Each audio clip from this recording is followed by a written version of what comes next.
Dear teachers, आज बच्चों ने दाल के ख़ानदान का एक नया हरफ ज़ाल सीखा, उसकी अदायगी सीखी, उससे शुरू होने वाले अल्फाज भी सीखे और बहुत सी सरगर्मियाँ भी की। स्टेम एजुकेशन का मकसद है बच्चों की कॉग्निटिव स्किल्स को फोकस करना, तो उसके ही मुतल्लिका अपने बच्चों को नया हरफ सीखने में रहनुमाई करनी है।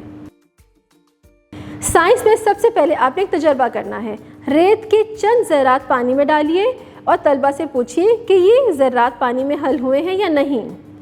टेक्नोलॉजी में दिए गए QR कोड को स्कैन कीजिए और ज़ाल वाले अल्फाज की पहचान करवाने में तलबा की रहनुमाई कीजिए। इंजीनियरिंग में प्ले डो की मदद से अपने इर्द गिर्द ज़ाल से शुरू होने वाली कोई भी चीज़ बनवाने में तलबा की रहनुमाई कीजिए।